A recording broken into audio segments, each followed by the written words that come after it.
Good evening. We welcome you to this session, which involves two people who are steeped in spirituality. Let's partake of their immense knowledge of all the things spiritual. Shubha Vilas. He holds a degree in engineering and law, but in essence, he's an author, a motivational speaker, a lifestyle coach, and a storyteller par excellence. He also conducts leadership seminars wherein he addresses the crucial needs of top level management and mentors school children, teaching them foundational values through masterful storytelling. Rajiv Mehrotra. He is Trustee Secretary of the Foundation for Universal Responsibility of HH, the Dalai Lama, and has been a student of his for more than 35 years. He has been a student of BKS Iyengar and Swami Ranganathananda of the Ramakrishna Mission.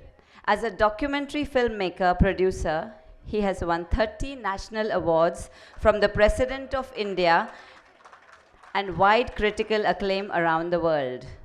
I request both of you to please come on stage.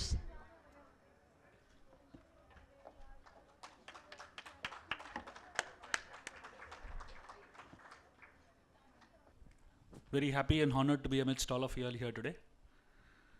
So it's my greatest privilege to be sitting with somebody who is so exalted in many ways. In Sanskrit, there's a terminology which actually refers to age. It is, of course, we know the word vriddha. Vriddha means old age. But there are many types of vriddha in Sanskrit. One is vayovriddha, which means old by age. Then there is jnana vriddha, which means old by knowledge. And then there is shila vriddha, which means old by character. I am seated with somebody who is a combination of all three. His wisdom, his knowledge, his experience is something that I'll be immensely gaining from. Of course, in my little experience of spirituality and practicing of spiritual paths, it'll be a great pleasure to discuss with Rajiv ji. I'm sorry, I don't recognize myself. My sort of only qualification, if any, is that I'm a student who's been indulged by some very great masters, and that's where it stopped. And I was telling him a story that when His Holiness the Dalai Lama was releasing one of my books, I was very proud, and there was media and press and cameras clicking, and it isn't often that His Holiness releases a book. And he released the book, and he looked at me with deep affection, and my heart swelled up with gratification and I have to admit pride. And he said, he's been an old student of mine, and he tries very hard, but how much he knows, I don't know. So that is the verdict of my teacher. So in this connection, probably we could discuss this concept of guru and disciple. I would like to ask you to first share your thoughts on what is an ideal relationship between a guru and disciple, and then probably I can share my experiences of the same. Well, impossible question, because gurus are not just in the spiritual realm, but teachers are our parents, friends, people we meet, people we engage with, people we learn from. So the fundamental relationship is one of learning, and where the greater emphasis is on the student rather than the teacher. And we tend to place huge responsibility on the teacher and very little on ourselves, making the teacher ultimately responsible for ourselves, whether it is parent or classroom teacher. So a parent finds a child who isn't learning and will go and complain to the teacher, oh, you're not teaching very well. And ultimately, we are all first students, and then the nature of our relationship of who we learn from. Having said that, in different spiritual traditions and in different contexts, the relationship changes. at its highest level, since my primary journey has been with the Ramakrishna Mission and His Holiness the Dalai Lama. And my first teacher was Swami Ranganathananda of the Ramakrishna Mission. And one of the great joys of my life was that Swamiji and His Holiness became good friends. And so even though the Ramakrishna Mission is essentially, Ramakrishna himself was a bhakta, it was a transition from a tradition of bhakti, primarily, modified of course by Swami Vivekananda, to Buddhist agnosticism. And that was made possible because it was Vivekananda who said that Sri Ramakrishna is my master, but the Buddha is my Ishta. And this was something that is truly remarkable, because it shows you that from the devotion of bhakti to the intellectual engagement of Buddhism and agnosticism. And so Vivekananda really had two teachers in the living flesh. It was Swami Ranganathananda, it was Ramakrishna, and at the intellectual level, it was the Buddha. So much so that after Sri Ramakrishna passed away, and he wanted to set up the Ramakrishna Mission, if you go to Swamiji's house in Calcutta, you will see that there was a separate room dedicated to the Buddha, where he meditated deeply on the Buddha's teachings, particularly his articulations of the Sangha, and how the Sangha should be organized as a democratic institution. So in that sense, that what Swamiji did was, and this has a bearing on Guru in a manner, because the Gurus in the Ramakrishna Mission, or the head of the Ramakrishna Mission, is elected by the community of monks. So it's democratized. So what this really tells us is that depending on the particular needs of a student, you aspire to a teacher who fulfills those needs. So if you're a bhakta, then you need that relationship of bhakti, you need that relationship of surrender. So to that part of Swami Vivekananda's aspirations, he surrendered to Ramakrishna and kept saying to, I grew up in Bengal, so my reflex is to say Thakur, because that's what they refer to as Ramakrishna there. So he kept saying to Thakur, that give me an experience, give me an experience. And so Thakur would touch Swami Vivekananda and he would get a divine experience. But that wasn't the path of the Buddha. So it is important that the guru or the teacher is appropriate for the student on both sides. So a teacher ought not to accept a student who doesn't fit in with his framework and worldview. He needs to put aside his ego, that look, I am someone, and whoever comes to me, I'm going to teach them in that deep bonding relationship. So at one level, a teacher, I'm sharing my experiences with you. So this is not a teacher-student relationship. This is a student-student relationship. I just share with you my life's experiences, and maybe you learn something from it. I learn from you, and that's an exchange. In our traditions, classically, I don't know what the Sanskrit word is. Like I said, my later journey is. So it comes from Sanskrit, but there's the word called samaya. And the samaya is a very deep bonding relationship between teacher and student, which involves an element of complete surrender, to the degree that there is a ritual that happens and where the teacher accepts a student as his chela, and the chela accepts a teacher as his teacher. And in that relationship, it is believed that a transmission takes place, a transmission where there is a connection of consciousness. So much so that the relationship of the teacher and the student, the karmas get intertwined, where the teacher becomes responsible for the student and the student becomes responsible for the teacher. Now, the Buddha was extremely careful and very conscious that this relationship had the enormous potential for abuse. So there is a whole range of criteria that the student needs to apply before accepting a teacher. And that includes morality, frugality, an assessment of the wisdom, and there are about 21 characteristics that have been defined. And we have seen the consequences of this when that is abused, as recently with this whole Dera scandal that has been happening in Punjab. And that is because the Guru has exploited that ancient principle and has violated its tenets in order to gain personal advantage and personal power. So in my own case, I have to say that I am constantly encouraged by my teacher to evaluate, to judge, to question, and to challenge. And the Buddha concluded, and this is the Buddhist tradition, and I'm sure he will have a different experience from where he comes from, says that ultimately, no matter how evolved the teacher is, I have to take responsibility, finally, for my experience.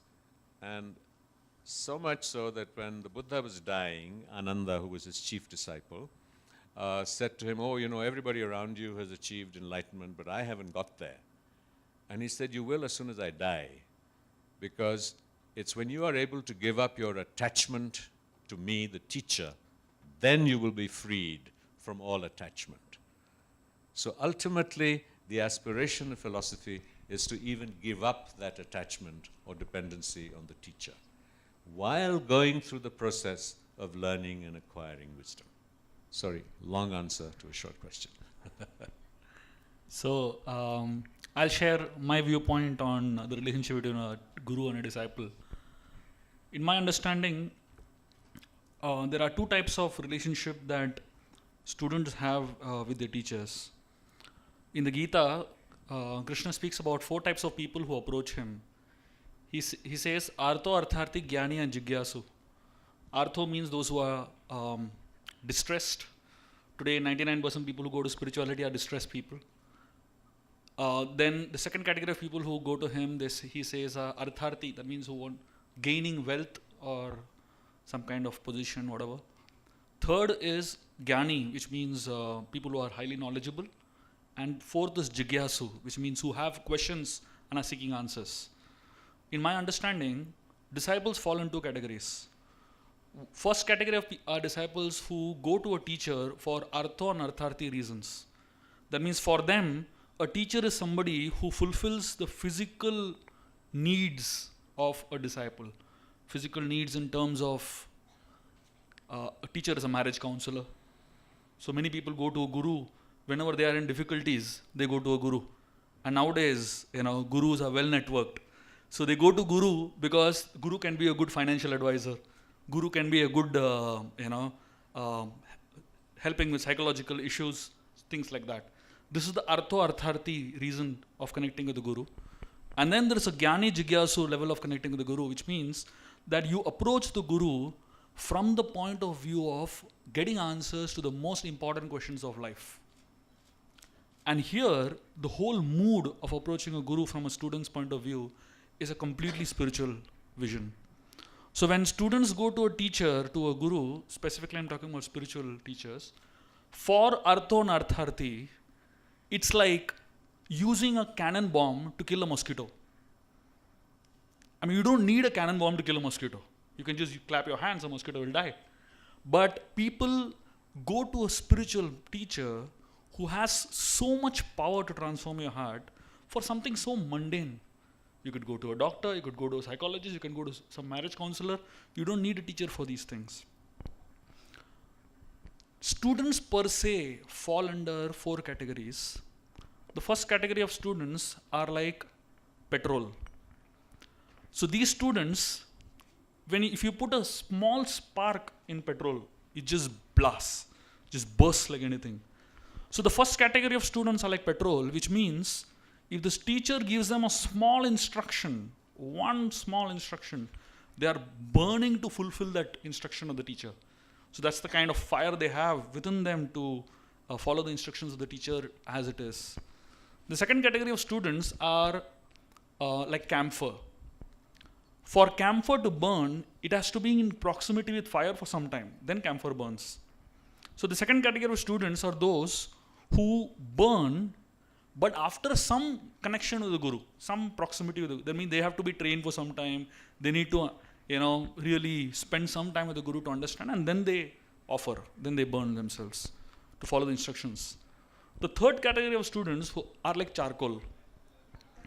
To burn coal, you need to fan it, you need to blow it, you need to do so many things to burn coal.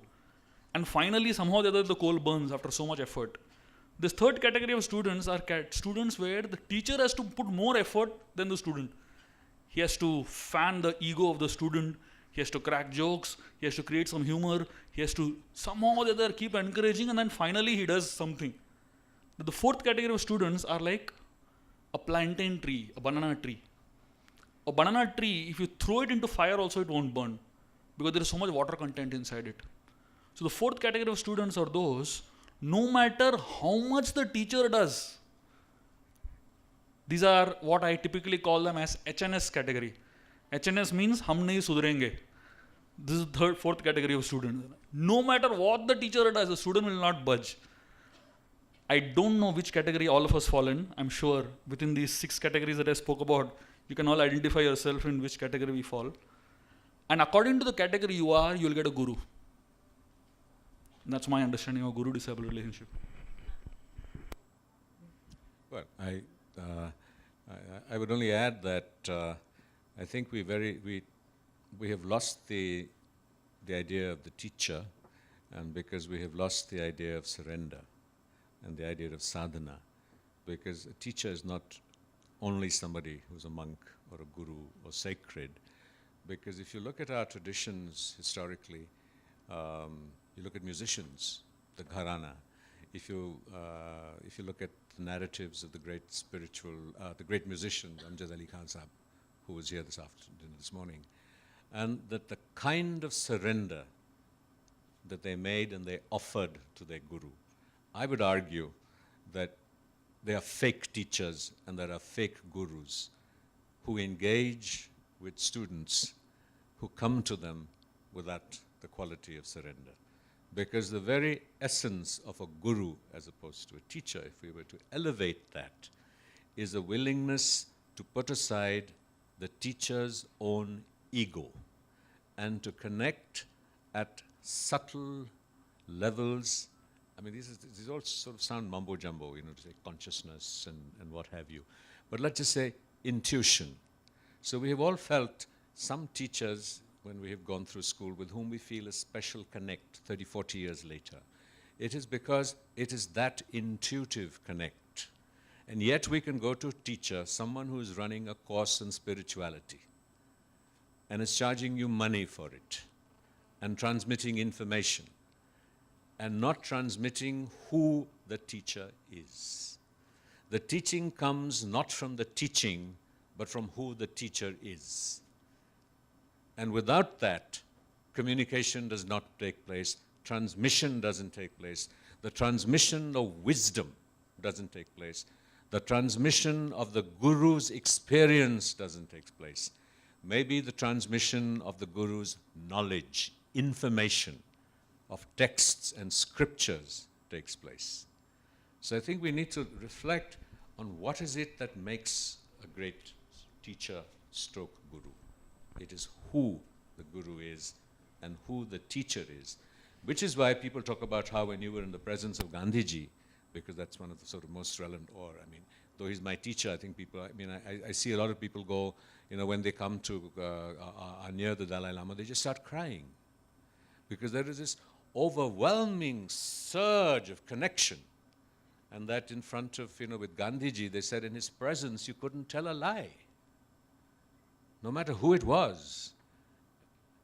And so it took, it took, I don't want to get political about this, but it took a huge effort on the part of Godse to go and kill him because of who that was. And that's the same narrative with all great people. They just transform who they are. Their presence is transforming. It doesn't matter what they say, forget technique, anyway, well, we'll move to something else. Thank you for revealing your heart. You give us a glimpse of your connect with your teachers. So, India is a land where there has been so many approaches towards mind control, dealing with the human mind. And probably the most intriguing aspect of human life is the way we deal with the mind. So probably you could share some thoughts on training the mind, which you are so highly passionate about and you know eager to share. Oops. Well, I fear talking about training the mind lest I reveal how untrained my own is. But like I was saying, it's much easier to theorize and talk about the principles of it. And I think the great achievement of India's civilizational heritage is the most profound techniques of training the mind. And what do I mean by training the mind? Well, let me just try and share with you and explain. Look at the number of hours we spend in training for our professions, in training to look more attractive, to training to lose weight, to do yoga, to get our toenails painted or our hair regrown. Something mercifully I knew would never work for me, and so I didn't invest time and energy in that. But how much time we spend on all these things, including making money, professions, livelihoods, getting the most beautiful wife, husband, child, and yet the very instrument with which we experience all of this is the mind. And how little time we spend on training the mind, and how low a priority we give it. I think that is the basic idea for us to acknowledge and celebrate, that we have these minds, and these minds are malleable. They can be changed, and they can be changed both physiologically. The physiological basis of the mind is the brain. That's where it vests. And science is now telling us there are very crude correlatives, left brain, right brain, of different aspects of emotion and the way the mind thinks.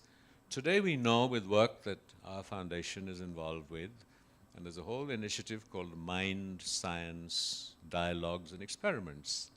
So today there is a Center for the Study of Ethics and Compassion at Stanford, a Dalai Lama Center at MIT, that is looking at this. So we now find that there is a Rubicon of 10,000 hours. I don't know where it came from, but it broadly is what people say, that if you want to be a great violinist, you want to be a great cricketer, you do whatever, that you spend 10,000 hours in training yourself in those skills. But we spend very little time in training the mind. Now they found that people who meditate, and they start these researches from around 200 hours plus, and then they go up to thousands of hours. And they find that research demonstrates that there are actual physiological changes in the brain, which are at the moment, if we are frank and honest, are only pointers to enduring psychological changes. Then they found that we had these with the Dalai Lama, we had these dialogues with scientists and mental health professionals. So you will have heard of Dan Goleman, Emotional Intelligence. It's a very popular best-selling book. And they found that people who had mental problems, when they went to see a psychiatrist, would keep saying, I, me, mine.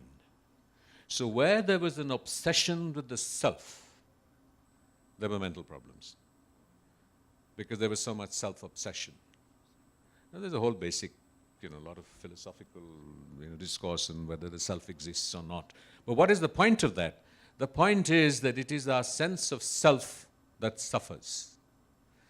So they concluded through research, and this is all a gross oversimplification, but just to tease you with the possibility. And they found that when they trained people to meditate on the idea of compassion, which really means thinking about other people, there were positive changes in the brain and positive changes in personality. So the less that I think of myself and the more that I think of others, the happier I am. And ultimately, what is the aspiration? We want to be beautiful because we can be happy. We want a big job because we can be happy. But ultimately, what our philosophy tells us, that you can be happy if you think about other people. And today, scientifically measured practice, both psychological testing and the brain, is demonstrating to us that you can do that. Now, what is the core of mind training? The prerequisite, across the spectrum of different traditions, is some technique to still the mind. Whether you do jap, or you do breathing, or you go and pray, or whatever it is. So we believe that if you change your mental diet, what is mental diet? Mental diet is very important, I think is a very exciting way of phrasing what is traditional wisdom. We know that food affects our bodies, and people who have experimented with vegan and other kinds of diets know that it also affects our minds. And why are we vegetarians? Not just because it's a wholesome thing to do, but because vegetarian food also creates a certain mental proclivity. If you change your physical diet, your bodies and your minds are impacted by them. Now, we are who we are, and we accumulate karma through the diet we feed our minds. So we watch a lot of violent television. A child watches a lot of violence in television. It impacts his mind. It leaves imprints on his mind. His mental diet is violence. He's impacted by it, and then it begins to affect his actions later on. Now, we do have the conscious choice when we train the mind to consciously feed ourselves a different mental diet. That is what we believe is the essence of meditation. You change the mental diet by consciously thinking of certain things. It could be the right kind of prayer. Why do I say right kind of prayer? There are whole scriptures on prayer. What do you pray for? You don't pray for, like he was saying, may I get this contract, may I marry this woman, may, XYZ. The minute we start praying for other people's happiness or something larger than ourselves, that is effective prayer. Or if we pray that we become the worthy instruments of the divine, that is an outer directed prayer to that. So we found that the most effective prayer, which is a form of meditation, is the best mental diet. So we change our mental diet. And there are some very specific techniques that certainly in our traditions we use. And for example, that we find that, the most unconditional compassion or exchange of love happens with our mothers. So there is a practice which says you shut your eyes after you've stilled the mind and you visualize the mother's love. Receiving and giving, till the emotion, that feeling settles down. Then you gently replace the image of the mother with someone neutral, and then finally with the enemy. So it's not just enough to be told, as the scriptures will tell you, do this.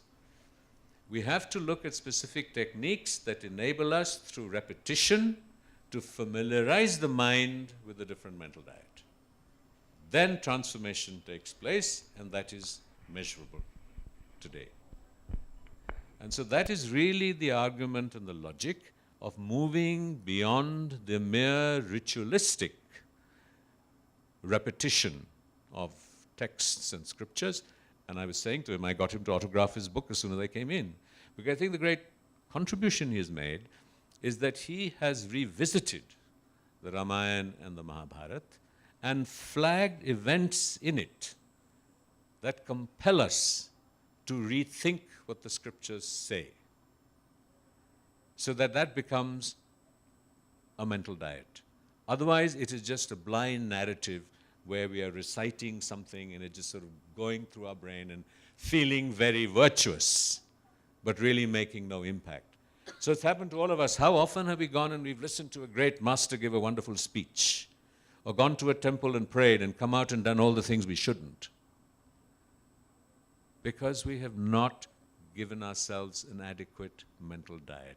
So it's like saying, one day I'm going to be a vegetarian, or I don't want to make a case for vegetarian against non-vegetarianism. Everybody has a different need for a mental diet. So I just want to take that 2 steps further and say that the genius of our civilization was, again, as Swami Vivekananda comes into this. I already told you about the bhakta and the agnostic. So what Swami Vivekananda did in modern times, and Shubha was telling me that this is something in our ancient scriptures, he said that there are 4 archetypes, because each one of us needs a different mental diet, just as each one of us needs a different sort of physical diet, food. Because if you're a labor working on a building site, you need a different kind of food. Each one of us needs it. So he came up with the 4, there's Bhakti Yoga, he called them the 4 yogas, which means that if you were a person who was very emotional, with a great deal of love and devotion, then that was the mental diet that you needed. If you were a man of action, then you were a karma yogi, and you needed to go out and act, and the Raj yogi, who did sort of the whole psychological and the more the psychic practices, and the Gyan yogi who used the path of knowledge. So it isn't that everybody needs the same mental diet. Now that has a very, very, very important, that understanding. I just want to flag this and just move back in time a little bit to Sri Ramakrishna. Sri Ramakrishna for his time was considered an avatar. Okay? And he was a pujari, a humble pujari in a small temple in the suburbs of Calcutta, in Dakhineshwar. Considered an avatar, Rama and Krishna.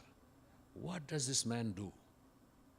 To start with, there is a diverse Hindu traditions, Dvait, Advait, Tantra, this, that. I mean, it's infinite.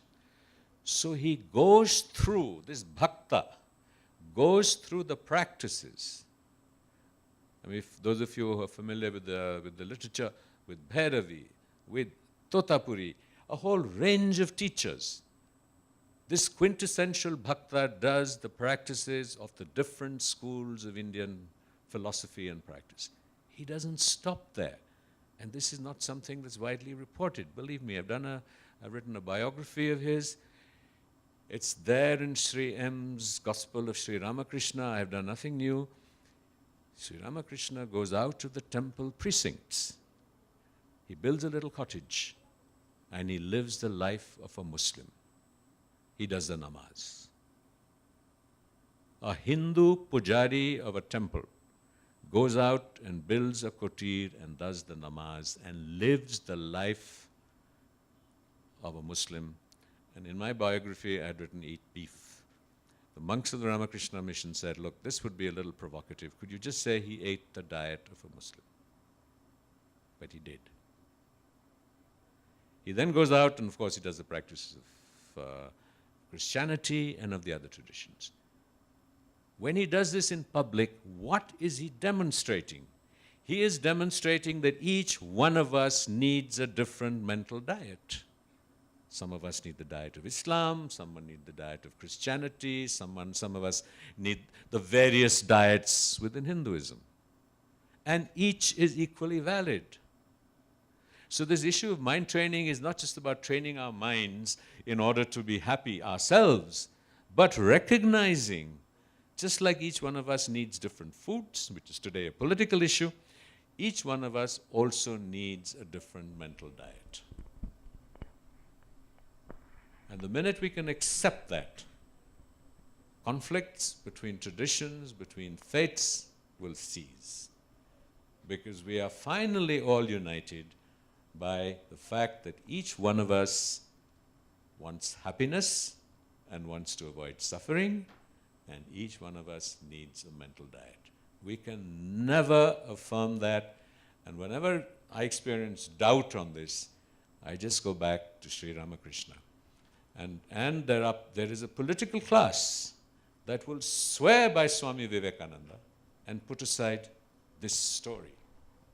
It's not a story, it's reality. Sorry, long answer again. Thank you for that great answer. My thought on the mind is simple. The Gita begins with something that you just described about confusion. The Bhagavad Gita begins where Arjun is completely confused and he is on a completely a mental spin, what we would today call depression.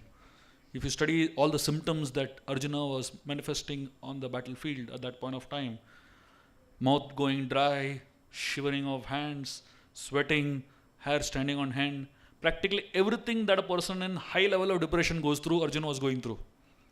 So the Bhagavad Gita begins with Arjun crying. And interestingly, the introduction of Bhagavad Gita, Krishna in the Bhagavad Gita is with one simple letter in Sanskrit which says, Prahasan Iva Bharata. Krishna was smiling. So the Bhagavad Gita begins with a crying Arjun and a smiling Krishna. So only when there is a smiling Krishna can you help a crying Arjun. Today, psychiatrists, psychologists, whatever concerns those who are trying to help the people deal with their mind, are at such a superficial level of their own mental stability. Like there was one psychiatrist, a man came to visit him, and this man, he was asking him, I feel like committing suicide, what should I do? The psychiatrist is telling him, I'll tell you what I do when I feel like committing suicide. Can you imagine? Somebody who's drowning in a quicksand is trying to help somebody who's also drowning. So this man said, when I feel like committing suicide, I go to a circus and I watch a joker over there do his stunts. And when I see this joker doing all his stunts, I forget all my problems. This fellow said, I am the joker. Can you imagine? That's why I call today's world as smiling faces, crying hearts. You ask anybody, how are you? They'll say, fine, and big smile on the face. You scratch the surface a little bit, then you understand the millions of miseries that people are facing. So essentially, the Bhagavad Gita begins with a crying Arjun and a smiling Krishna. At a certain point, Arjun asks Krishna a question. He says, Chanchal mana Krishna pramati balavat dridam. He describes the qualities of his mind. He says, my dear Krishna, my mind is restless, chanchal. My mind is strong, balavat. Dridam, my mind is obstinate. He says, my mind is restless, my mind is obstinate, my mind is turbulent, and my mind is so powerful. How do I control such a mind? And then Krishna gives a 2-point formula how to control the mind. Just 2 things. Everything Rajiv ji just spoke is there in these 2 words that Krishna speaks in the Gita. And that's exactly what he's saying, that practically all traditions speak the same thing in a sense. Krishna says, Abhyasenut kaunteya vairagya jagrayate.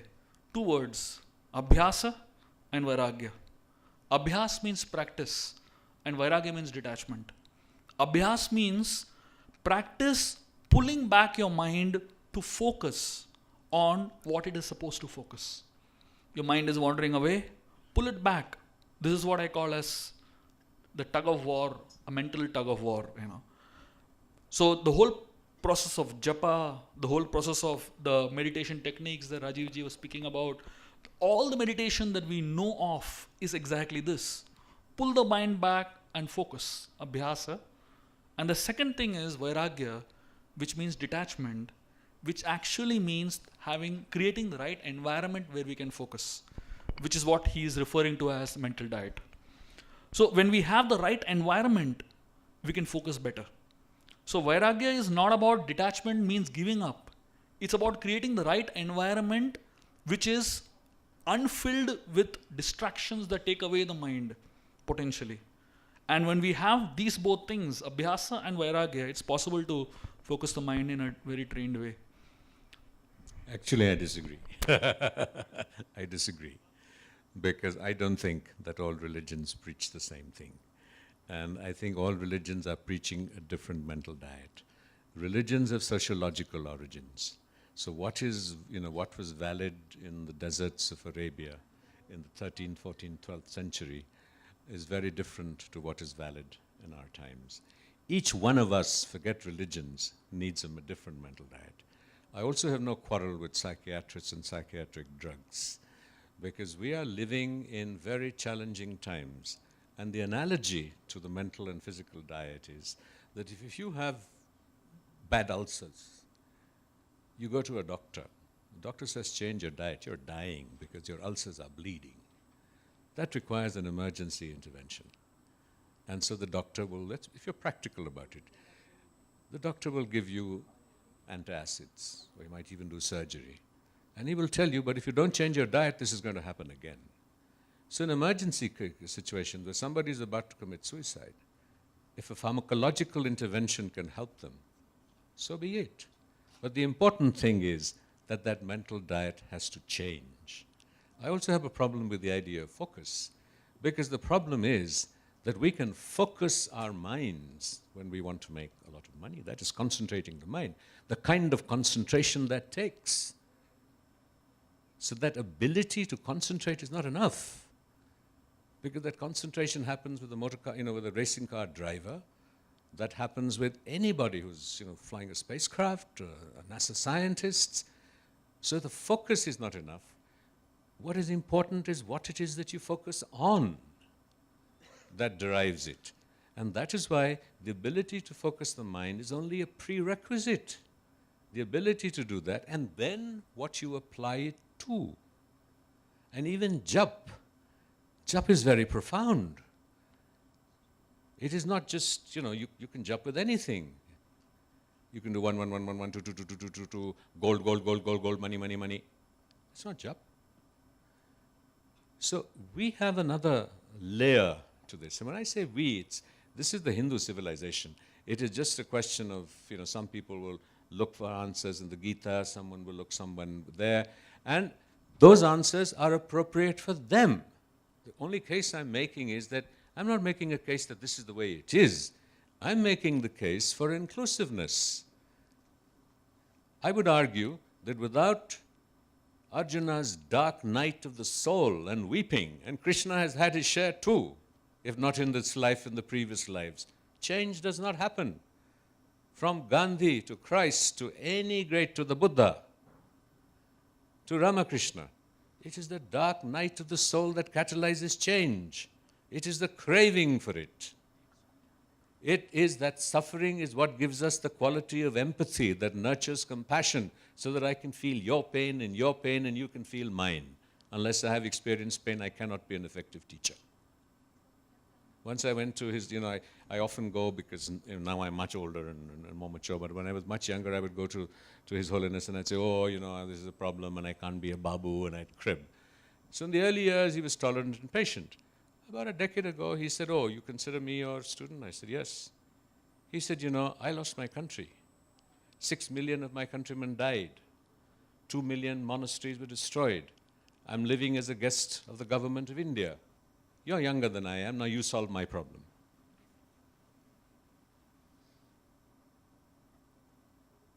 So that was his dark night of the soul, when he had to flee from Lhasa, and he experienced pain and suffering. Another time I went, I just give him as an example. I do not believe that he's the preeminent or the only teacher in the world. And that's why I always proudly acknowledge B.K. Sayangar, who stayed here, and many teachers. And we're encouraged to learn from all of them. So it is that basic individuality of our practice, of our aspiration, that is the great strength of India's civilizational heritage. And for God's sake, if we compromise the celebration that each one of us has our own journeys, there is no one text. Hinduism itself has so many texts. There are contradictions within the texts. Sorry. Well, I wanted to ask you, from your, practice and tradition with the ISKCON movement. And again, I think that, that is a movement that is, that is demonstrating to their qualities of service and seva, a very outer directedness.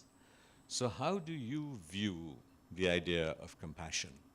And how do you view the relationship with other traditions and faiths? And is there, would you go to a mosque like Ramakrishna did and do the namaz? So, what my understanding of tradition that I practice and my understanding of What do you spirituality- practice? I think that is the core. So essentially, my practice is summarized in three words. It's called Namaruchi, Jivadaya, and Vaishnav Seva. So these three are the three core elements that are kind of understanding of what spiritual practice is. Namaruchi is essentially self-development. Jivadaya is actually service attitude, or rather I would say it's doing something for society. It's compassion, what you're terming it as. And Vaishnava Seva is actually loving relationships. So three things is what spirituality is. One is self-development, loving relationships, and service attitude. Self-development is for your own self, your growth through the process of sadhana, through the process of seva, through the process of swadhyaya, through the process of sankirtan, through the process of study of the scriptures and all that. So that's inner development.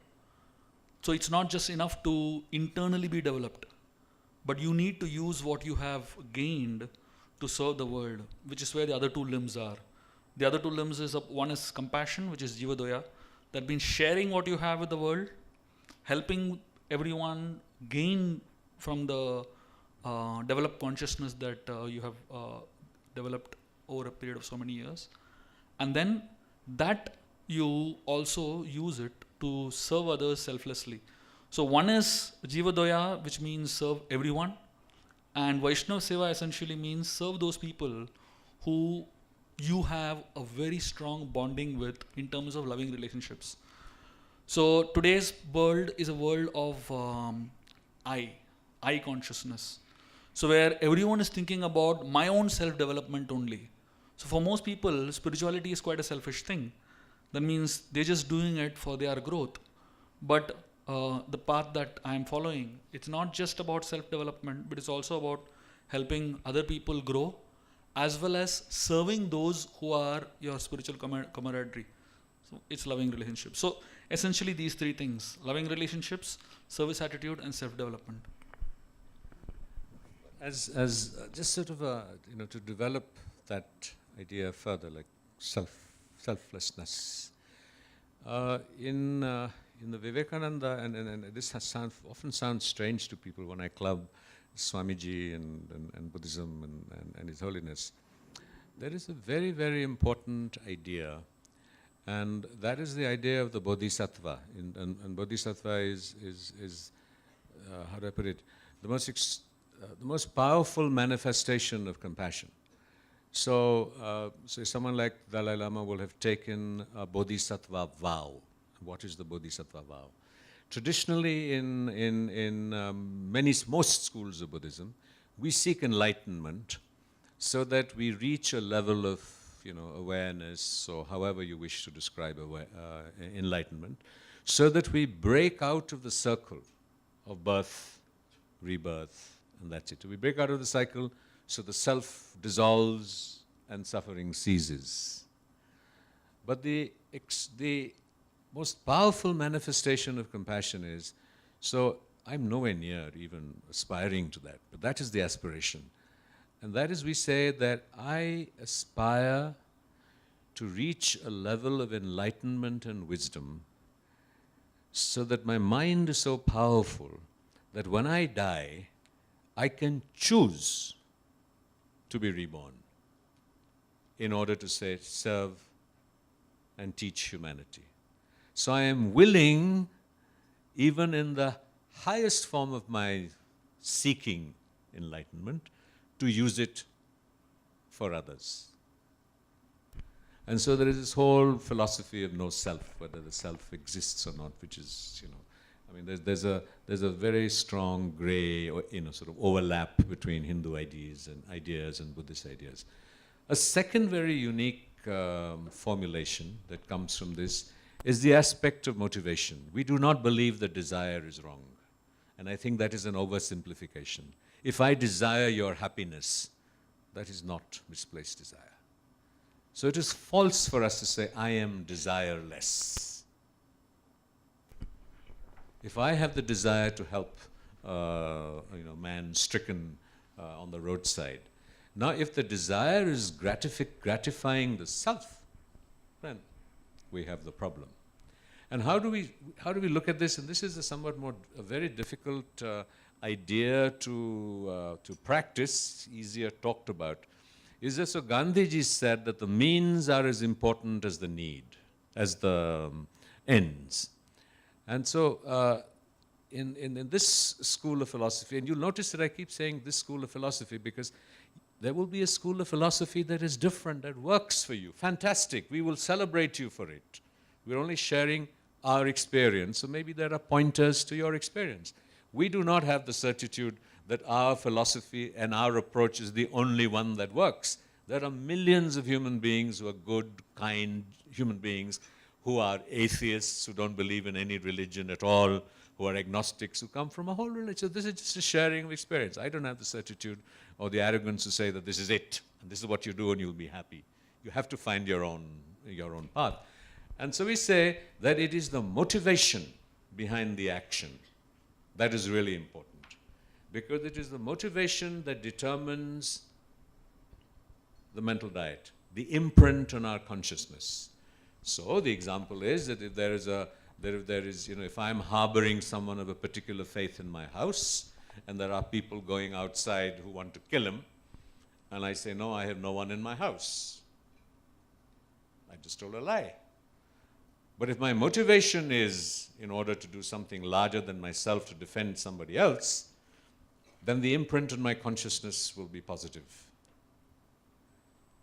And finally, only I can judge. No teacher, no philosophy can tell me whether that particular response was truly altruistic or not. That is in my heart. And it is a manifestation, as I said right at the beginning, of who I am. I can spout any philosophy, I can give you this theory, I can give that theory.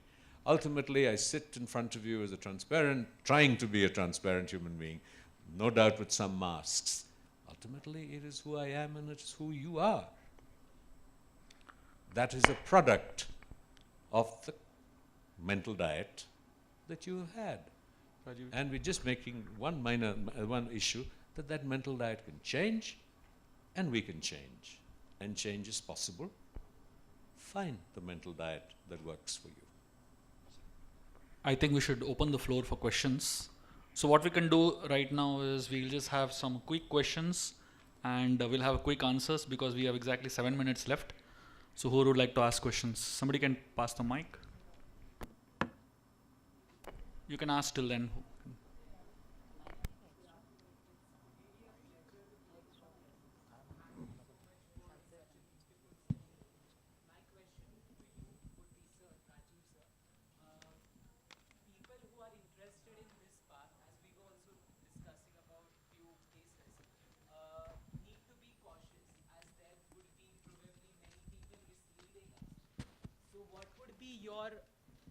So what would be your suggestion or what would be your words for us who are interested in this path but need to be cautious? I'll try and keep this very brief. You know, the issue, and I take this a little bit to an extreme. The issue of conversion often comes up, okay? Which means that a Westerner will come in and say, I want to be a Buddhist, or I want to practice X, Y, or Z. It is a well-known fact in psychological studies, you know, people like Eric Fromm and things have talked about a collective subconscious. So there are some things, images, ideas, it's like the Ramayana, the Mahabharata, are deeply embedded in our consciousness. So one doesn't change one's approach to what you seek radically, dramatically, and suddenly. It usually fails, or there's a rebound effect to it. So it is cautious, incremental steps where you expose yourself, you learn from what different traditions teach you. And like Vivekananda evolved his synthesis of learning from Ramakrishna and learning from the Buddha and everyone in between, we each have to evolve finally our unique paths without a blind surrender to any particular teacher or particular school, till you arrive at a place of insight, silence, positive energy, and it's very difficult to give you a particular point where you feel ready for the surrender, for the icing. But the rest of it is hard work. Thank you so much, sir.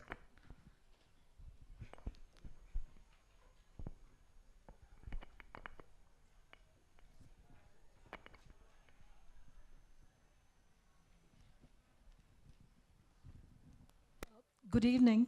This question is for either of you. You know, this relationship between spirituality, happiness, and service.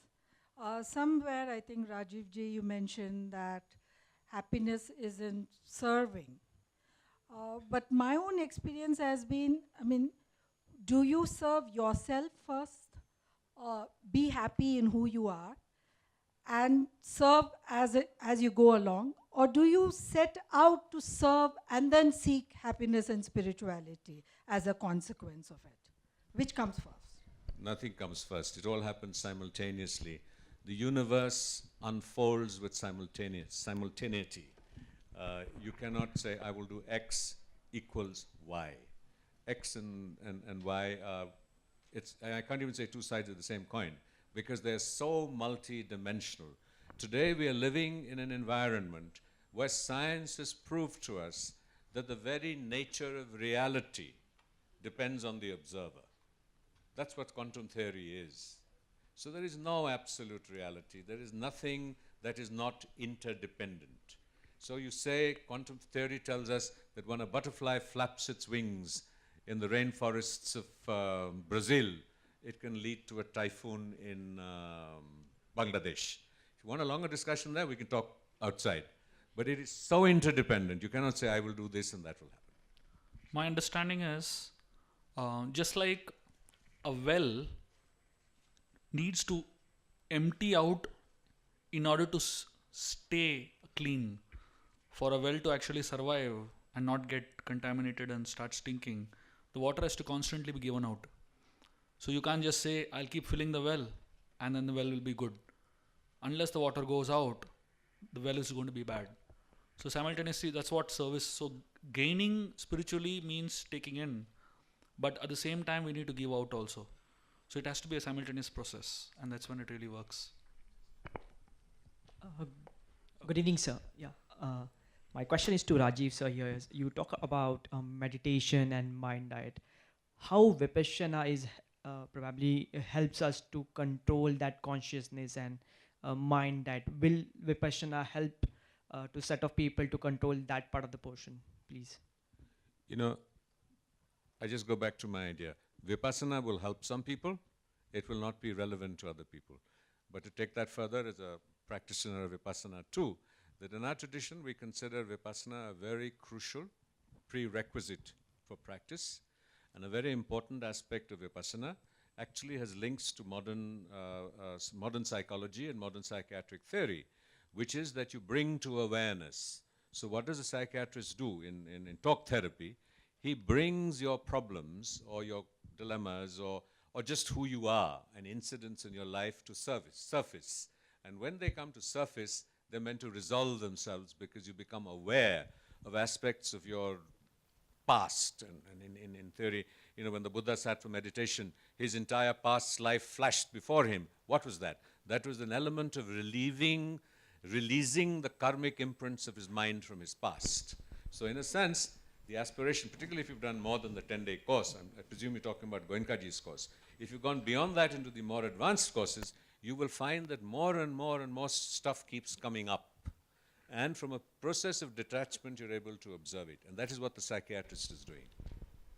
But I'm not sure it'll work for everybody because it can also bring up things that you're not able to process and confront. But if I were to share my experience, I would say that I would recommend the 10-day course to anybody. But to go further, you have to look at whether it's suitable for you. I'm sorry to interrupt. I thank you for the wonderful insights you've given us, and thank Mr. Mehrotra and Mr. Shubha Vilas.